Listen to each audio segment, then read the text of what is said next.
자, 여러분, 우리 함께 기도하고 시작하겠습니다. 언제나 변함없는 은혜와 사랑으로 우리를 여기까지 인도하신 주님을 찬양합니다. 오늘도 저희들이 하나님 사랑하는 마음 또한 말씀을 사랑함으로 우리 통성경학교 함께 합니다. 하나님 말씀은 성령의 감동으로 기록된 것으로 하나님의 사람을 온전케 하는 귀한 진리의 말씀인 줄 믿습니다. 우리가 더욱더 이 말씀을 하나님 바로 알고 믿고 그래서 진리 안에 살아가기를 원합니다. 이 시간에도 진리의 영이신 성령께서 오셔서 우리로 하여금 하나님 아버지 읽고 들을 때 깨달아 알게 하여 주시고 확신을 가지게 도와주시오며 하나님 아버지 진리 안에서 주님을 기쁘시게 하는 믿음의 삶을 살아가는 저희들 모두가 되게 도와주옵소서. 시종을 주님께 의탁합니다. 우리 모두에게 평강을 더하시고 부족한 이 종에게도 성령께서 역사해 주셔서 하나님 이 사명을 잘 감당케 하옵소서. 우리 구주 예수님의 존귀한 이름 받들어 기도 올리옵나이다. 아멘. 자, 그러면 이제 또 우리 통성애학교 챕터 6 성경 전도에 대해서 이제 마지막 시간이 되겠습니다. 성경 전도의 마지막 시간은 43관대 제목은 5대 제국 예루살렘 성전입니다. 5대 제국하면 여러분 알지요? 아수르, 바빌론, 페르시아, 헬라, 로마 제국인데 하나님의 성전 예루살렘 성전과 어떤 관계를 유지했는가 하는 것을 살펴보는 것입니다. 먼저 예루살렘 성전과 하나님의 백성들 이 관계를 한번 생각해 보겠습니다. 먼저는 거룩한 나라를 배우며 자라는 이스라엘, 여기에 대해서 호세아 11장 1절에서는 이스라엘이 어렸을 때에 애굽에서 불러내었다. 하나님이 그렇게 말씀하시고, 그리고는 또한 레위기 26장에 보면은 그들을 하나님께서 또한 말씀을 주시고 은혜를 주시고 장성하여 너희를 바로 서서 걷게 하였다. 적어도 바로 서서 걷게 한다고 하는 것은 상당히 장성했다는 것을 의미하죠. 태어나면서부터 그럴 수 있는 적 없잖아요. 그것도 바로 서서 걷게 하였다. 특별히 하나님의 말씀을 주시고 말씀 안에 살아가도록. 그런데 하나님의 거룩한 백성을 삼으시고 거룩한 제사장 나라를 이루어가야 하는데 거기에는 하나님이 주신 법이 있지 않습니까? 바로 사는 법. 그 법을 어기면은 하나님께서 죄로 인정하고 그 엄하게 다스렸습니다. 예컨대 민수기 15장에 보니까 안식일에 어떤 사람이 나무하다가 발견된 거요. 그래서 이런 자를 어떻게 할 것인가 하고 하나님 앞에 기도했을 때 그 사람을 반드시 죽이라. 온 회중이 진영밖에 돌로 그를 칠지니라. 이렇게 거룩한 제사장 나라의 거룩한 하나님의 법을 어기는 자를 이렇게 하나님 엄하게 다스렸다 하는 것을 알 수 있어요. 그래서 이스라엘은 제사장 나라를 배우며 자랐다. 두 번째로 그 이스라엘 나라가 이제 장성하게 되어서 이방이 부러워하는 제사장 나라가 된 것을 다윗과 솔로몬 때를 통해 보여주고 있습니다. 다윗 왕 때는요, 그 두로 왕 히람이 이 다윗을 보고는 여호와께서 자기를 세우사 이스라엘 왕으로 삼으신 것과 그의 백성 이스라엘 위하여 그 나라를 높이신 것을 알았더라. 그러니까 하나님께서 제사장 나라 이스라엘을 높이셨다. 또 솔로몬 때는 말이죠, 그 서바 여왕이 많은 예물을 가지고 솔로몬을 찾아와서는 소문보다 실제가 더하다 그렇게 고백하면서 뭐라고 말합니까? 당신의 하나님 여호와를 송축할지로다. 그 이스라엘의 영광, 하나님께서 이 제사장 나라를 이방이 부러워하는 그런 나라로 하나님께 높이셨다 하는 것을 알 수 있어요. 그 다음에 세 번째는 북이스라엘 10지파는 여로보암의 길로 떠났어. 200년 동안 객길로 갔습니다. 예루살렘 성전과 멀어지는 이스라엘이다 이렇게 볼 수 있죠. 그러니까 솔로몬 이후에 나라가 북이스라엘이 남쪽 유다로 갈라져서 북이스라엘 10지파를 가지고 북이스라엘을 세웠는데 초대왕 여로보암은 완전히 하나님의 이 제사장 나라를 그냥 짝퉁 종교로 만들었습니다. 그래서 하나님께서 많은 종들을 보냈지만 결국 돌아오지 아니하니 그 200년 후 아수르에 의해서 망하게 된 것을 알 수 있어요. 그 역사를 보면 여로보암 때 애굽의 조공을 들여다가 또 예후부터는 아수르의 조공을 바쳐고 이러다가 결국 아수르에 의해서 완전히 멸망을 했습니다. 그 사실을 여기에 설명하고, 그리고 BC 720년 아수르에서 북이스라엘 멸망하고 사마리아인이 생긴 것을 알 수 있죠. 사마리아. 유대인들은 사마리아 사람 같으면은 사람 취급을 안 했습니다. 왜 그러냐 하면은 이 아수르의 식민 정책은 그 지역에 있는 자를 사로잡아가고 그리고 제국에 있는 또 다른 사람들을 이 사마리아로 이주해서 통혼케 함으로 말미암아 혼혈족이 되어버렸습니다. 그러니 예루살렘 성전과 멀어지는 이스라엘이 되고 말았다. 여로보암의 길로 갔기 때문에 하나님의 성전과 멀어졌고, 그리고는 죄송해요, 아수르에 의해서 망하고 그 식민 정책에 의해서 더욱더 예루살렘 성전과 멀어진 이스라엘이 되었고, 그리고는 주전 586년 바벨론에 의해서 남쪽 유다도 멸망함으로 말미암아 그때부터 이제 유대인이라는 말이 나왔습니다. 왜냐하면은 북이스라엘 10지파 빼고 남유다는 거의 다 유다인이고 베냐민 지파 일부 있었습니다. 제일 작은 베냐민 지파. 그래서 그들이 포로 생활 가운데 이들을 지칭하여 유대인 이런 말이 나와서 그때부터 유대인이라는 말이 나온 거예요. 그래서 바벨론의 포로가 되었으니까 예루살렘 성전과 멀어지는 이스라엘 될 수밖에 없었던 것이죠. 그런데 이 성전에 있어서 성전, 우리 신약시대 성도들은 잘 알아야 됩니다. 너희 몸이 하나님의 성전이다. 우리 그리스도인이 그렇습니다. 예수 믿는 한 사람 한 사람이 하나님의 성령이 우리 몸을 성전 삼고가 계시기 때문에 성전이고, 그리고 이 그리스도인이 모인 공동체의 교회가 주님의 몸이요 하나님의 성전이다 하는 것을 알아야 됩니다. 구약시대에는 모세가 만든 언약궤, 하나님의 임재의 상징으로 그렇게 인식을 했습니다. 그리고 솔로몬 때 성전을 건축하고 이 집은 내 집은 만민이 기도하는 집이라고 하나님 말씀을 깨닫습니다. 이사야 선지자는 장차 오실 메시아에 대해 그의 찔림은 우리 허물 때문이다. 그리고 드디어 약속하신 메시아 예수님이 이 땅에 오신 것입니다. 예수님은 성전의 웅장함을 자랑하는 그들을 향해 너희가 저 성전을 걸어라. 내가 사흘 동안에 일으키겠다. 사람들이 이 말을 잘 이해하지 못하고 오해를 합니다. 그때 주님은 십자가에 죽으시고 그때 다 이루었다고 말씀하고 운명하셨습니다. 그때 성전 휘장이 찢어졌습니다. 이제 더 이상 예수 안에서는 하나님께 나아가는 길이 열렸다는 것입니다. 그래서 진정한 성전은 바로 예수님을 의미하는 것입니다. 참 성전으로 오신 예수님을 유대인들이 고발하고 또 로마 군병들에 의해 처형을 받았지만 3일 만에 다시 살아났지 않습니까? 그래서 사람의 손으로 지은 성전이 이제 다 완성이 되어버렸다는 것입니다. 그래서 바로 예수 믿는 예수님을 모신 우리 몸이 하나님의 성전이요, 우리 그리스도인의 모인 공동체가 주님의 몸이고 하나님의 성전이다. 이걸 우리가 잘 깨달아야 될 것입니다.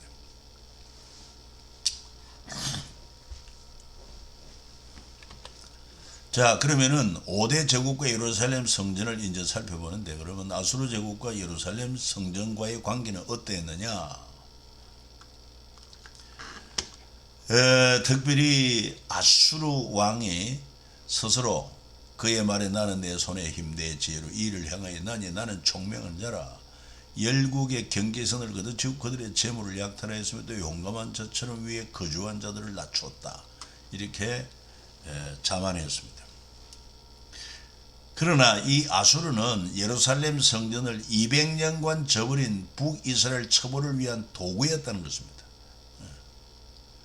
또 다른 말로 말하면은 채찍이라고 말할 수 있습니다. 여러분, 우리가 자녀들을 기를 때 자녀가 잘못하면 꾸중하고 그래도 안 되면은 채찍질을 하지 않습니까? 비단 채찍을 도구로 삼아서 내 자녀를 치지만은 도구가 귀합니까? 자녀가 귀합니까? 당연히 자녀가 귀하죠. 그 도구는 버리는 것입니다. 그런데 아소르는 그것까지 잘 몰랐어요. 하나님의 도구라는 사실을 잘 몰랐어요. 그 다음에 히스기야가 예루살렘 성전으로 나아가 하나님의 도우심을 구합니다.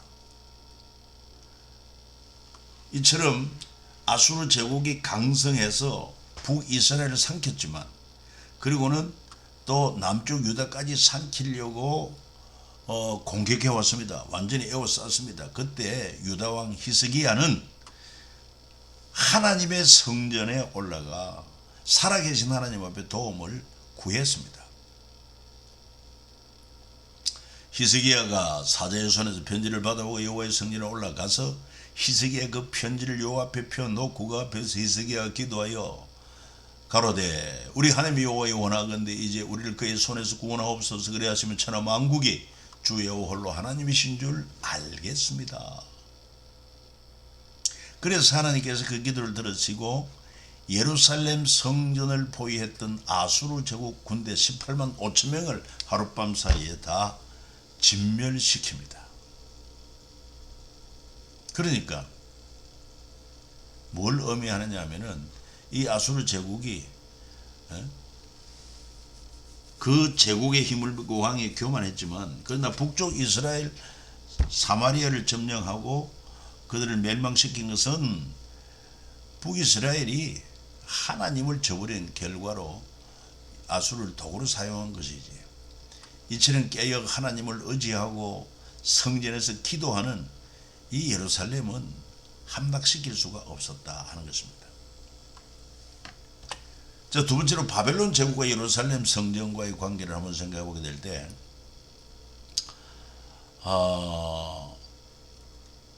이 예레미야 2장 5절에 보면은 예레미야 선지자는요 이 남쪽 유다가 멸망하기 전 40년부터 멸망할 때까지 약 40년간 예언 사역을 했습니다.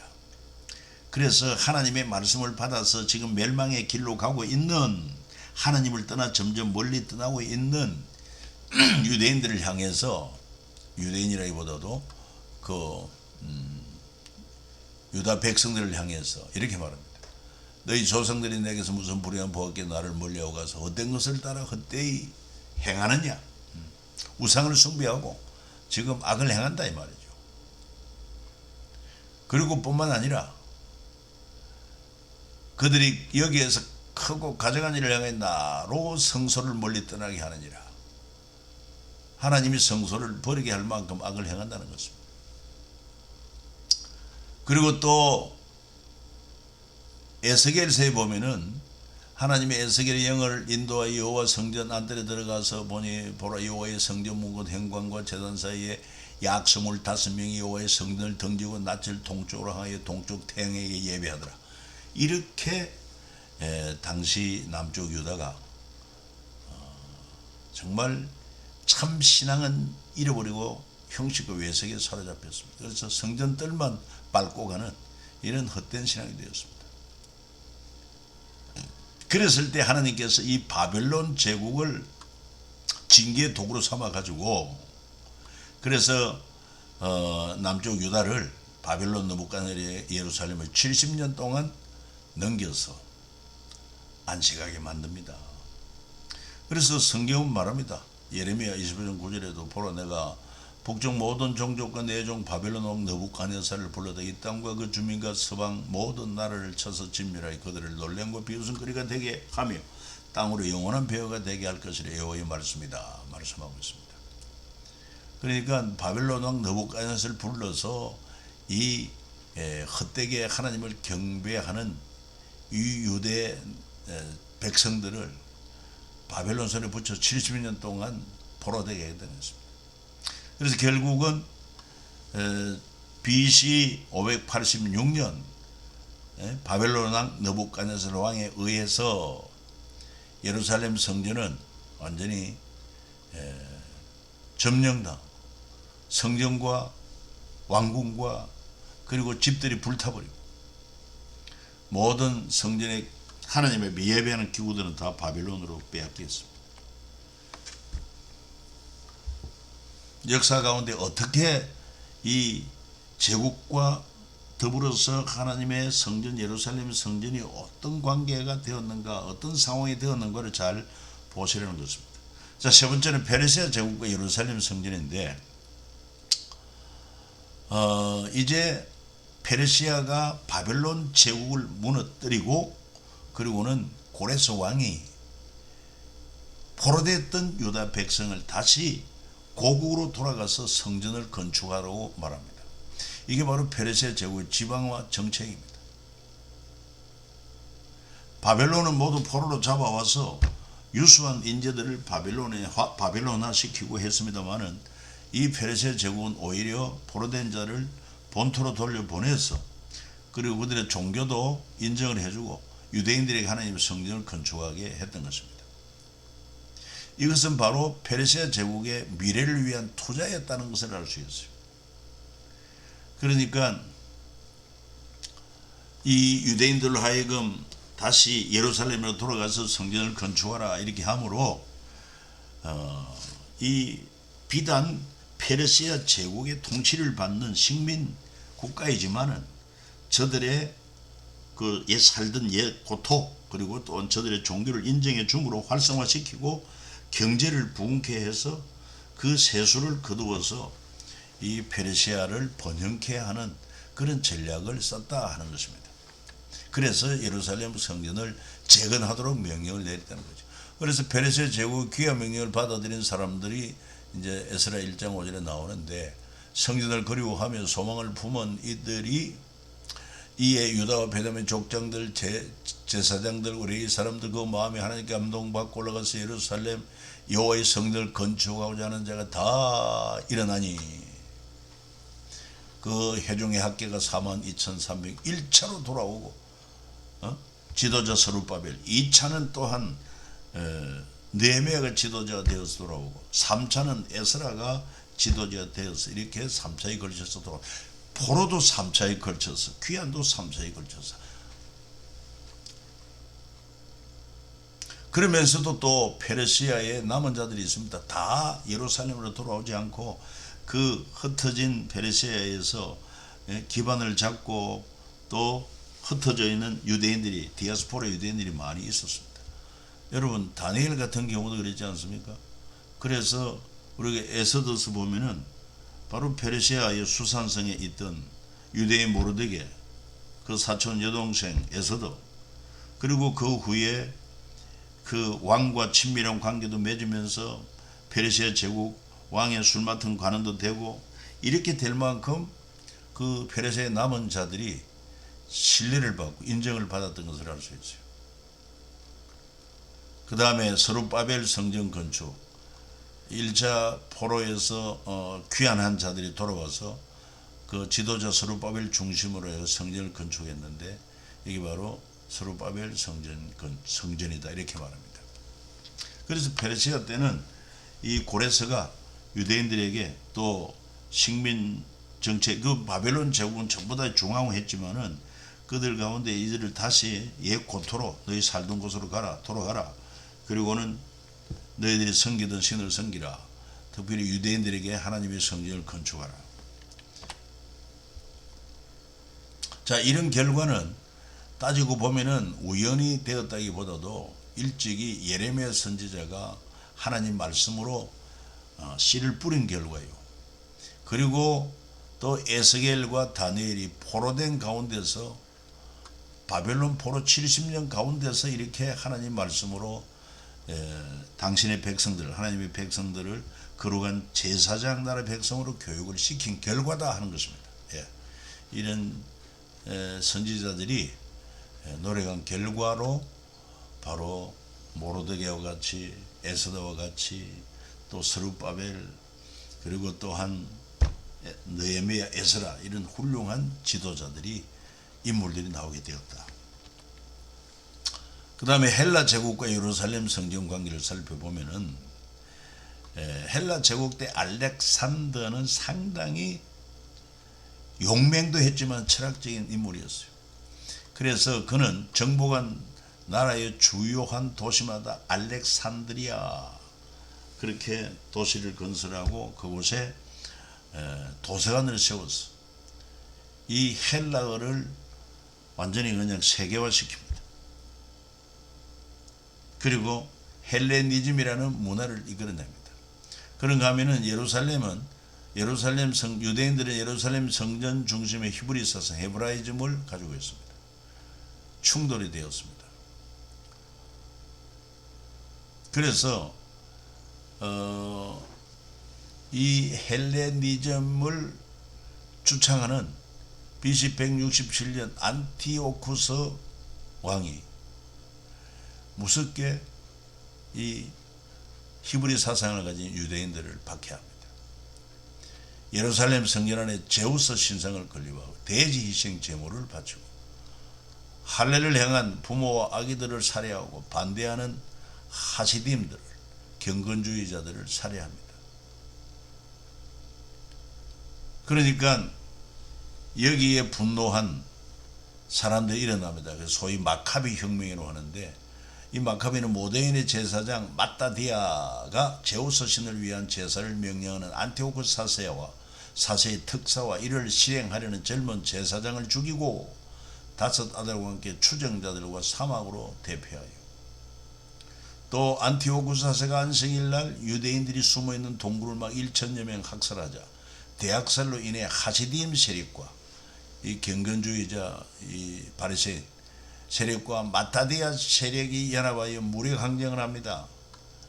유다 마카비 장군 지휘하에는 3,000여 명의 게릴라대 이 리시아스 그러니까 이 안티오코스의 장군 리시아스가 이끄는 53,000명의 군대 간의 전쟁이 벌어졌지만 여러분 놀랍게도 유다 마카비 장군이 지휘하는 3,000명 게릴라가 승리하게 됩니다. 그래서 저들이 퇴각하고 그리고는 성전을 청결케 하고 회복합니다. 이걸 수전절이라고 하죠. 수전절.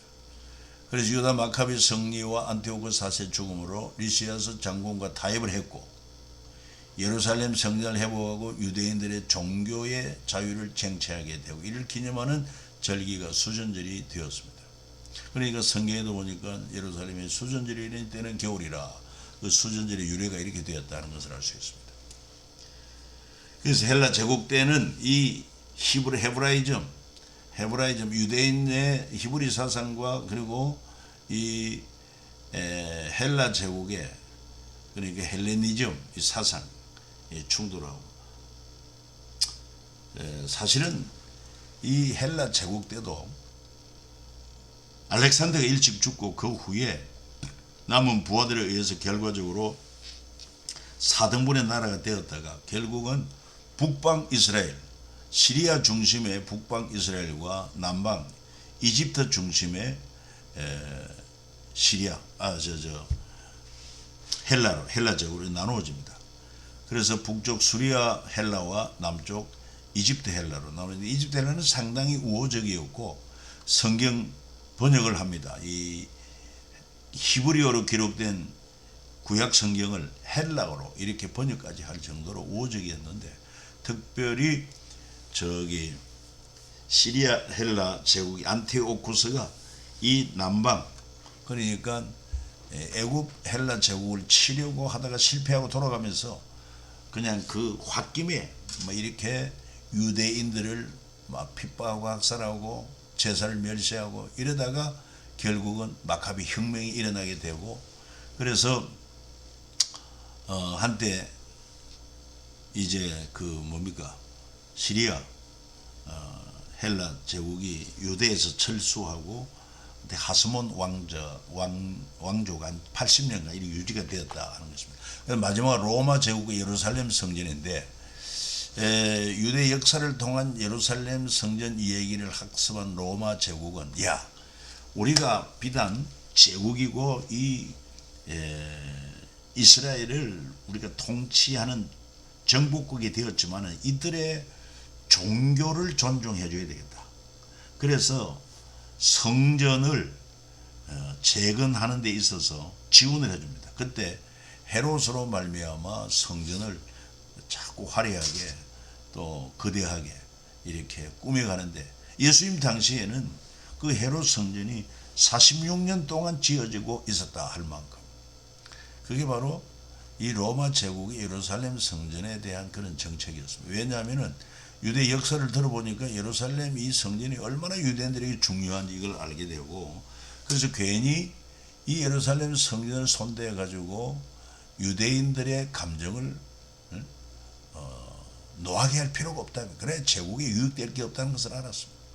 그래서 페르시아 제국의 성전 건축 투자한 것과 지방화 정책이 성공한 것을, 그 역사를 통해서 로마 제국이 알게 되고, 또 시리아 헬레 제국 때 성전 모독하다가 마카비 혁명이 일어나 가지고 그래서 크게 충돌이 일어나고 큰 피해를 보게 된 그런 역사를 알고는 로마 제국은 로마 군대조차 예루살렘이 아닌 가이사랴에 배치를 할 만큼,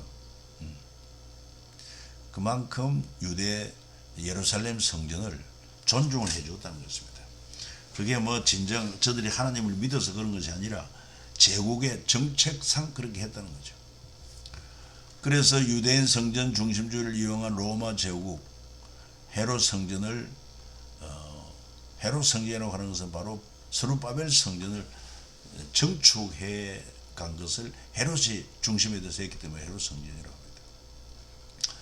역사에 의하면 헤롯은 헤롯 성전 재건 때 수소 300마리 희생제물을 바치고 헤롯의 친구 마르쿠스 아그리파는 소 100마리를 희생제물을 바쳤다, 이런 말이 있고, 헤롯 성전의 규모를 깊이 45m, 가로 480m, 세로 300m 막대한 재원을 들여 성전 외부에 금과 은을 입히며 화려하게 공사하고 거대한 수도 시설로 희생제물을 신속하게 처리하는 이런 시설까지 했다. 그러니까 이 헤롯은 로마의 황제의 앞잡이하고 같습니다. 그래서 뒤에서 로마가 지원을 해주고 이렇게 함으로 헤롯 성전을 화려하게 꾸몄지만은, 그건 바로 유대인들의 예루살렘 성전 중심의 신앙을 건드리지 아니하고 그 성전을 또한 훼손하지 아니하는 이런 차원에서 좋은 관계를 그들 인정해 주므로 이 제국이 더욱더 부강하도록 하는데 목적을 두고 있었다는 것이죠.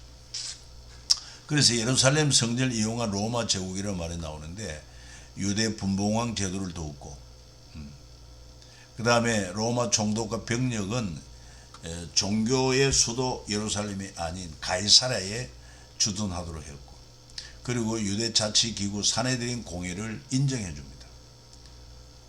사내들인 공회 대제사장, 장로, 서기관들 이들의 직책도 인정을 해주고 이들의 결정도 상당히 존중해 주었다 이 말이죠.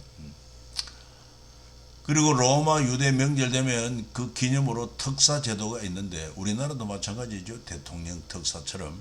그래서 요한복음 18장에 보니까 빌라도가 이르되 너희가 그를 데려다가 너희 법대로 재판하라. 유대인들이 이르되 우리에게는 사람 죽이는 권한이 없나이다. 왜? 로마의 식민지니까.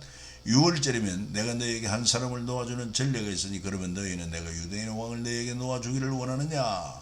이렇게 로마 제국은 이런 그 식민 정책에 있어서 상당히 융화 정책, 그리고 또한 관대한 정치를 함으로 제국의 이익을 추구했다 하는 것입니다.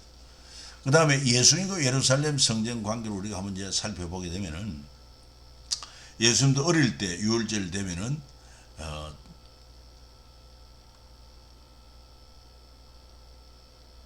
유월절 절기를 지키기 위해서 올라갔고, 그리고 예수님이 이제 공생에 들어와서 날마다 성전에서 가르치고, 또 성전에 장사하는 자들을 다 몰아내고 성전을 청결케 하시기도 하고. 왜? 성전은 하나님의 집으로서, 거룩한 집으로서 만민이 기도하는 집이다. 그런데 어찌하여 강도의 구릴로 만드느냐. 그러다가 주 70년 예루살렘 성전을 로마 제국이 파괴합니다. 우리가 그 과정을 한번 살펴보면요, 잘 보세요. AD 66년 로마 황제 네로체 유대 플로로스 총독 때 로마에 바칠 세금이 밀립니다. 뭐 무슨 연유인지 유대인들에게 세금을 잘 거두지 못하고 로마 제국에 바칠 세금이 밀리자 예루살렘 성전 건고에서 17달란트를 몰수한 기회로 폭동이 일어났고 4년간 유대 전쟁이 발발합니다. 4년간. 그러니까 아무튼 유대인들은 그 종교를 건드리면은 뭐 생명 걸고 한 거를 하니까. 그래서 마카비 혁명도 일어난 것을 알 수 있고, 이때도 4년간 로마와의 전쟁이 일어나게 되는데 AD 70년대 해가지고 로마의 티투스 장군이 의해서 성전이 불타버리고 맙니다. 그리고 모든 기명은 로마에 몰수되고, 그리고 쫓긴 유다 저항군은 마사다라는 성체에서, 이 아주 요새입니다. 끝까지 저항하다가 결국은 더 이상 버틸 수가 없으니까 우리가 저 더러운 이방인 손에 죽기보다는 우리끼리 서로 죽이자. 자살은 안 되니까. 그래서 제비를 뽑아서 죽이고 또 죽이고 이래가지고 해서 막상 로마 군인들이 그 마사다 성을 정복했을 때 아무도 살아난 사람이 없더라는 것입니다. 그리고 사내들인 공회도 끝이 나고 이제 예수님의 제자들에 의한 예루살렘 공회로 이렇게 역할이 바뀌어진 것을 우리가 알아야 됩니다. 그리고는 마가복음 13장 1절에 한번 보세요. 예수께서 성전에 나가실 때 제자 중 하나가 이르되 선생님 보소서, 이 돌들이 어떠하며 이 건물들이 어떠하니까. 예수께서 이르시되 네가 이 큰 건물을 보느냐? 돌 하나도 돌 위에 남지 않고 다 무너뜨려진다 말씀하십니다. 왜 그렇습니까? 이제는 사람이 만든 성전이 더 이상 필요지를 않습니다.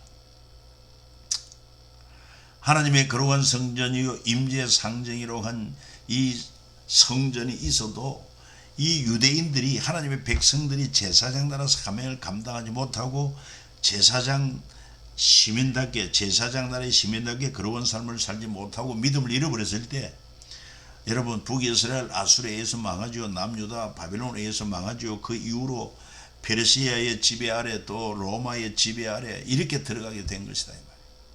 그리고 무엇보다도 우리 예수님이 오심으로, 참 성전 대신 예수님이 오심으로 이 사람의 손으로 지은 성전의 기능은 끝나는 겁니다. 그럼에도 불구하고 대제사장이나 그리고 또한 서기관 바리새인 장로들이 그 종교, 유대 종교 기독교를 지키느라고 예수님을 대적하고 제자를 핍박하고 했던 것 아닙니까? 그래서 우리 주님은 저 성전은 이제 돌 위에 돌 하나 남지 않거든 다 무너뜨려 오리라. 그게 바로 주 70년 로마의 티투스 장군이 실제로 그래 되고 말았습니다. 그러나 참 성전 대신 예수님이 이제 우리의 죄를 속하기 위하여 짐승의 피가 아닌 흠도 점도 없는 자기 생명되는 피를 흘리심으로 우리 죄를 단번에 영원히 속죄해 주셨고, 이제 예수 그리스도를 통해서 하나님 앞에 나가는 유일한 길이 된 것입니다. 성전은요 원래 기능이 죄인이 하나님 앞에 나가는 통로 역할인 것입니다. 율법을 주셔서 죄를 깨달으면은 죗값은 사망이다. 그럼 어떻게 해야 됩니까? 그때 하나님께서는 또 법을 주시기를 너희가 흠도 점도 짐승을 잡아서 그 피를 제단에 뿌리라. 그래 하면은 하나님이 그 피를 보고 너희 죄를 사한다. 우리 죄를 위해서 누군가 대신 생명이 희생되어야 되는 것입니다. 그러나 이 짐승의 피로서 우리 제사함 받는 것은 일시적인 것이고 이거는 모형이고 그림자예요. 참 실체가 필요합니다. 그래서 참 실체가 되는 예수님이 오신 것 아닙니까? 우리 죄를 담당해 십자가에 죽으시지 않습니까? 그때 우리 죄값을 청산하고 하나님 앞에 가로막힌 그 휘장을 위에서부터 하나님이 찢어주시고 누구든지 예수 그리스도를 믿음으로 하나님 앞에 나오도록 구원을 얻도록 해주신 것입니다. 더 이상 사람이 만든 성전은 기능이 다 한 것입니다. 그리고 예루살렘 성전으로 돌아온 백성들 70년 만에 유대인이 돌아왔고 예루살렘 성전을 재건했지요. 그 다음에 흩어진 유대인으로서 유대인 명절 때 가끔 돌아온 자들이 있었고 300년 만에 애굽에서 돌아온 자들이 있습니다. 우리가 잘 알다시피 바벨론으로 망하고 그때 바벨론에 항복하지 않고 애굽으로 갔던 자들이 있습니다. 그들이 애굽에 300년 동안 종살이 하다가 돌아옵니다. 그 다음에 800년 만에 그 북쪽 사마리아가 아수르에 의해서 망한 지 800년 만에 사마리아인이 예수님 품으로 돌아오고, 길을 찾고 이슬 끌려간 3만여 명의 사마리아 지도자들의 후예들, 이들이 예루살렘으로 돌아오게 되었다 하는 것을 알 수 있습니다. 이들이 돌아왔을 때 예루살렘 성전, 이미 예수님 당시에는 무너졌지만은 예수님이 이제 십자가에 죽으심으로 참 성전을 완성해 버려 난 이후에 계속해서 이 진리를 알지 못하는 자들은 성전 중심이 되고, 대제사장 그리고 바리새인 서기관 이런 자들이, 율법사들이 기득권을 놓지 않고 성전을 예루살렘 성전을 통해서 자기들이 기득권을 유지하려고 했지만은 결국 주 70년에 로마 티투스 장군에 의해서 예루살렘 성전이 무너지고 불타버리고 마는 것입니다. 이제는 참 성전 대신 예수님께로 와야 구원이 있는 거예요. 그리고 돌아오라 말합니다. 하나님은 아담을 향해서도 네가 어디 있느냐, 하나님께 돌아오는 5가지 방법이 제사입니다. 5가지 제사. 그 제사를 드리고 속죄 받고 하나님께 돌아오게 하셨고, 또 호세아를 통해서도 하나님은 우상을 숭배하고 참 사랑의 하나님을 떠난 그 이스라엘을 향하여 호세아의 아내, 그 엄탕한 아내 고멜을 다시 돌아오게 하는 것처럼 하나님 부르십니다. 이스라엘아, 네 하나님 여호와께로 돌아오라. 네가 불의함으로 말미암아 얻어졌느니라. 그리고 예수님께서는 이제 많은 사람들이 예수님을 따를 때 너희는 나를 누구로 하느냐, 그때 주님의 제자 베드로는 주는 그리스도시요 살아계신 하나님의 아들이십니다. 이처럼 예수 그리스도에 대한 바른 신앙 고백을 하는, 이게 구원자가 되고 구원 얻은 자들의 모임 교회가 되었다는 것입니다. 그리고 하나님께 돌아올 수 있는 유일한 길은 십자가밖에 없습니다. 그래서 내가 곧 길이요 진리요 생명이니 나로 말미암지 않고는 아버지께로 올 자가 없느니라.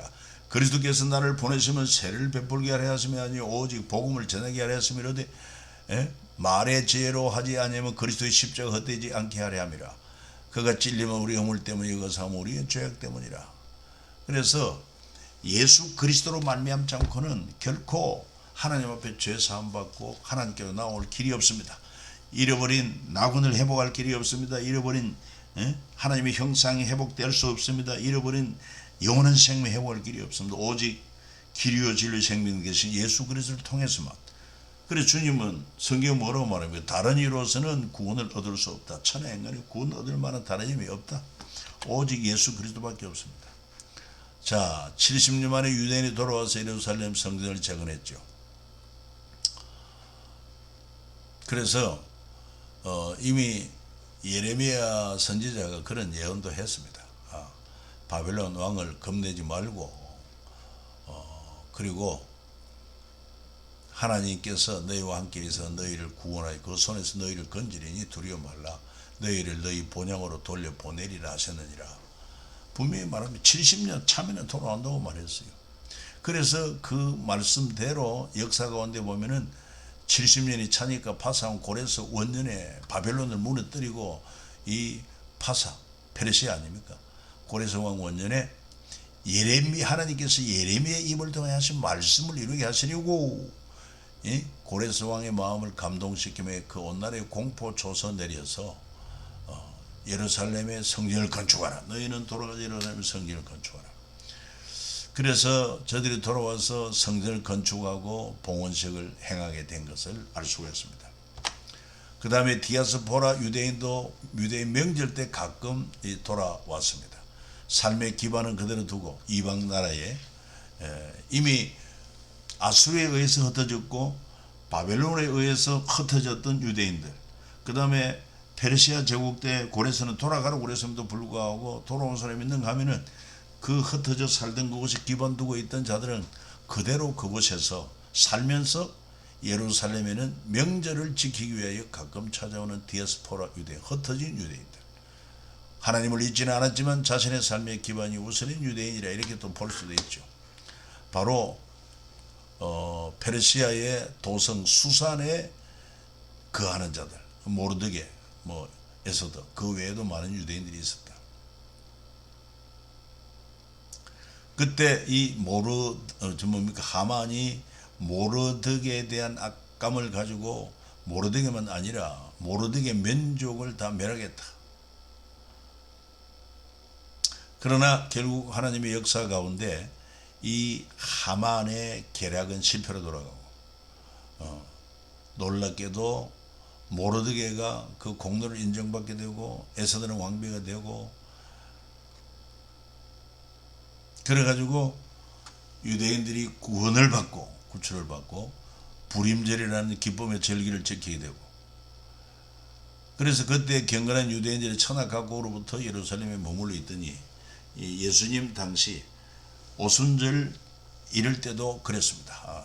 오순절에 뭡니까? 유대인들이 각처에 있는 유대인들이 왔다가 놀라운 성령의 감동을 체험하게 되기도 하는 것입니다. 복음을 듣게 됩니다. 그래서 그 오순절 성령 강의, 오순절 그 절기를 지키기 위해서 뭐 각처에서 이렇게 흩어져 있는 유대인들이 모였던 것을 성경에 통해서 알 수 있고, 그 다음에 300년 만에 애굽에서 노예에서 돌아온 자들 마찬가지입니다. 바벨론에 의해서 예루살렘이 망하고 그 남은 자들을 다스리라고 총독 그다라를 세워주었습니다. 그러나 그 일단의 무리들이 이 바벨론이 인정한 그달의 총독을 죽이고는 그 보복을 두려워해 가지고 결국은 어디로 갑니까? 애굽으로 도망갑니다. 분명히 예레미야는 그러지 마라, 바벨론 포로 70년 하나님의 뜻이다, 애굽으로 가서는 안 된다, 이런 경고를 무시하고 요한하는 많은 유대인들 애굽으로 도망하게 됩니다. 그때 예레미야도 끌려갔습니다. 애굽에 갔습니다. 출애굽 이전 세대들처럼 300여 년간 애굽에서 노예 생활하게 되었습니다.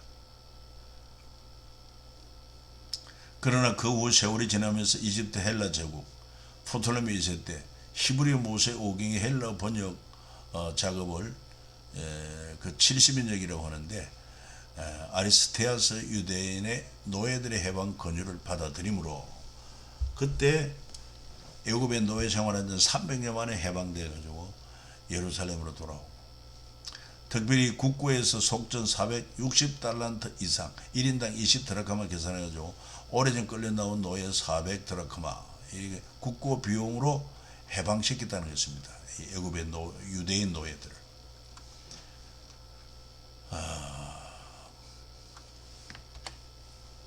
그리고 이제 800년 만에 사마리아인이 예수님 보러 돌아오게 됐다. 이 800년이 왜 800년이냐? 여러분, 솔로몬 이후에 이스라엘이 북이스라엘 남유도로 갈라져 가지고 북이스라엘은 여로보암 중심이 돼 가지고 모두 하나님을 떠난 악한 길로 가다가 200년이 지나서 북이스라엘은 멸망하고 맙니다. 아수르에 의해서 멸망합니다. 그리고는 아수르는 그 식민지를 완전히 그냥 서로 혼혈적으로 만드는 그런 정책을 써가지고 그래서 사마리아 사람들을 각처에 흩어버립니다. 이 아수르 제국에. 그리고 또 아수르 제국에 있는 사람들로 하여금 이 사마리아에 와서 여인들과 결혼해서 완전히 혼혈족이 됩니다. 그래서 유대인들은 이 사마리아 사람을 인간 취급도 아직 상종하지도 않았습니다. 그러다가 세월이 그때부터 800년이 흐른 거예요. 흘렀을 때 예수님이 오셨고 예수님이 유대인들이 끓이는 그 사마리아로 가는 길을 지나가게 되었고 우물가 여인을 만나서 주님 자신을 알게 합니다. 그래서 이 사마리아 여인이 허물도 많고 과거도 있는 사마리아 여인이 예수님을 만나고 인생이 변화됩니다. 목말라서 우물물길로 왔다가 그때 물동에 버려두고 그 사마리아 동네로 뛰쳐 들어가서 여러분 내가 메시아를 만났다, 내가 만난 메시아를 와서 보라. 그래가지고 많은 사람들이 예수께로 왔습니다. 그래서 그들이 말합니다. 사마리아인들이 예수를 믿고, 그리고는 예수님은 또 뭐라고 말하느냐? 오직 성령이 너희에게만 너희 건너를 받고 예루살렘 온 유대 사마리아와 땅끝까지를 내 정인이 되리라. 결코 사마리아를 하나님께서 버리지 않고 다시 품으로 돌아오게 하십니다. 그래서 예루살렘에 있는 사도들이 사마리아도 하나님 말씀을 받았다. 빌립 집사가 사마리아에 들어가서 복음을 전했지 않습니까? 그래서 사마리아 사람들이 하나님 말씀을 받고 믿고 돌아옵니다. 그들을 위해서 베드로 요한을 보냈다 하는 것입니다. 그리고 길을 찾고 이슬 끌려간 3만여 명의 사마리아 지도자들의 후예들, 200년 동안, 그러니까 북이스라엘이 남유도 갈라져 가지고 멸망하기까지 200년 동안 예루살렘에서 가지 않은 여로보암의 길을 만들어간 지도자들, 그들 때문에 결국은 끌려간 3만여 명의 사마리아 지도자들 후예들, 흩어진 후예들. 그래서 아수르는 이스라엘을 사로잡아서 아수르에 이르러 흩어버렸습니다. 그리고 혼혈족을 만들었다는 것이죠. 그래서 바울은 내가 그리스도 안에서 참말하고 거짓말 아니하노라. 나에게 큰 근심이 있는 것과 마음에 거치지 않는 고통이 있는 것을 내 양심이 성령 안에서 나와 더불어 정언하는데, 나의 형제고 골육 친척을 위하여 내 자신의 저주를 받아 그리스도에 끊어질지라도 원하는 바로라. 그들은 이스라엘 사람이라. 그들에게는 양자됨과 영광과 언약들과 율법을 세우신 것과 예배와 약속들이 있고 조상들도 그들의 것이 육신으로 하면 그리스도가 그들에게서 나섰으니 그는 만물 위에 계셔서 세세 찬양 받으실 하나님이시니라. 이렇게 로마서 9장에서 포함하고 있는데, 그 흩어진 고륙 형제, 아직도 예수 그리스도를 믿지 않는 그 고륙을 위해서 그렇게 기도한 가운데는 바로 이처럼 길을 찾고 있을 끌려간 3만여 명의 사마리아 지도자들 후예들, 많은 동족들이 흩어져 살고 있는 그들을 위해서도 바울은 정말 그들이 주께로 돌아오기를 간절히 사모했던 것을 알 수 있습니다. 그래서 이렇게 해서 이 과정은 여기서 모두 끝을 봅니다. 여러분, 긴 시간 수고 많았습니다.